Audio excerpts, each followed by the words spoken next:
Today guys, we tackle a timing belt on a 120 Land Cruiser with the 3-liter engine. So first of all we remove the engine cover to make a little room.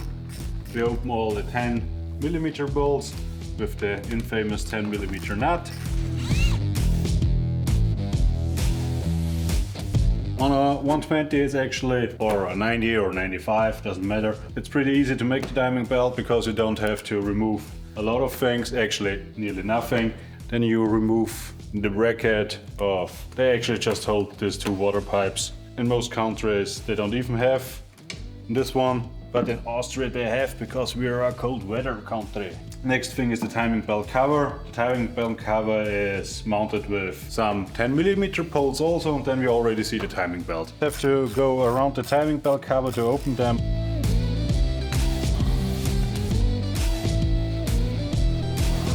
So next thing is we remove the timing belt cover. So, after removing all the bolts, don't forget to get the water hose off, because it is difficult to get it out. And it was difficult to get it out because you see here all the holes where it is attached. And someone on the last timing belt over tightened it, and the nut who is actually in the back of the other cover here just turned itself free. You already see now the timing belt on this car. The next thing is we get it on the markings. Then actually we can slide off the old timing belt. If you ask yourself what marking, Toyota made an error, and here same on underneath, and actually that's it. Pretty simple. Next thing is we remove the hydraulic tensioner. This thing looks like this. Wait, I get it out of the package. That's the hydraulic tensioner. We get the old one off. When the tensioner is off, there is no tension on the timing belt, and we can just slide it off. Then we get the new roller on, and then we can get on the old new timing belt. There is the tensioner, there is the roller. What we first do is remove this tensioner. It is secured with 2mm bolts, and then you can get it off. Here we have the old tensioner. Actually, you can reuse the tensioners. Afterwards, there is no tension anymore now on the engine. There's the old timing belt. Now we get the roller out. The roller is actually just a hex key. You open the hex key and then you can slide off the roller. And then we have everything old removed. There is the roller. There is the hex key. The hex key is a 10mm. You open the roller, so the hex key, and then you can get off the roller because the roller slides on the hex key. So the timing belt can adjust with the hydraulic tensioner. And actually that's all the magic. There is the old roller, there you have the hex key. That's why I said it slides on. When you pull it out, just don't lose the washer. There is a washer behind. It's actually also on the 80 series, 100 series, there always is a washer behind, and it would be here. If you drop it, you have to search it. Afterwards, get a new timing belt. Look if it's the same tooth count. I mean, you can count the tooths, but I know it's the same timing belt, so I don't start to count the tooths. Then you have actually on this timing belt a marking here and here, and you put the marking where the marking on the drive gear is. Same on the bottom. You will not see when I put it on, you cannot see down there, that's the problem. You put it on, that the two markings match, and actually there isn't more. But first thing we will do is get in the new tensioner, afterwards the roller, and then we will slide on the timing belt. And when you put in the new hydraulic tensioner, don't pull on this one, on the ring. Because you pull then on the ring when everything is together and you want to tension the timing belt, then you pull it out.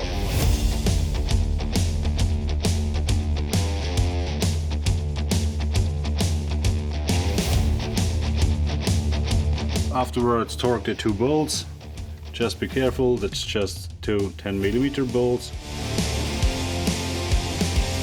We tightened both bolts. Now we get in our new tensioner with the hex key. Slides in like that. Then there is the washer, and that's how you get it on. Look if it slides. It does slide. And now we get our new timing belt. Here we have our new timing belt. And then, as I said, you see here marking, because you will not see anything down there, and you put it on like this, and then you are sure that the markings are correct on the engine. Pretty easy. The problem is you don't see the second marking, because you have down there the second pulley, and the marking is from like the side a little bit down, and we can't film it. So I actually, or make yourself the thing easier and make yourself a colored marking, like here where you see it. I made myself a colored marking, so because the original marking is around here, you see it very hard, and so you know if you, when you put on the timing belt, if you moved it or not. In my case, I didn't move it. If we look down there, we see that the white marking on the belt is right on the marking of the pulley down there. So there you see the white marking. It's hard to see when you put the timing belt over the sprockets if you moved something, but in this case we are exactly where we need to be. And the next thing, after you have the timing belt on, the hydraulic tensioner is tight, the roller with the hex key is tight, we now go to the magic hand grenade thing. So after that, when you are sure, you can pull it, zack, and there is tension. That's actually it. And now you can put it together in reverse order. The main thing here is, for me, I have to get this one off and get it back into the plastic cover, so I actually can tighten it and not push it on it. And that's it.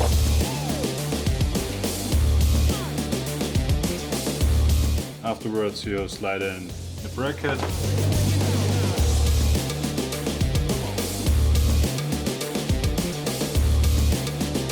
And you put on the big water hose. So, and then you're actually finished. The last thing you do is start it up, be sure it runs fine, fill up the missing water or coolant, and be done. And just be lucky you saved another some $100 and you did it yourself and you don't throw it at a shop. Pretty easy. Then you start the car.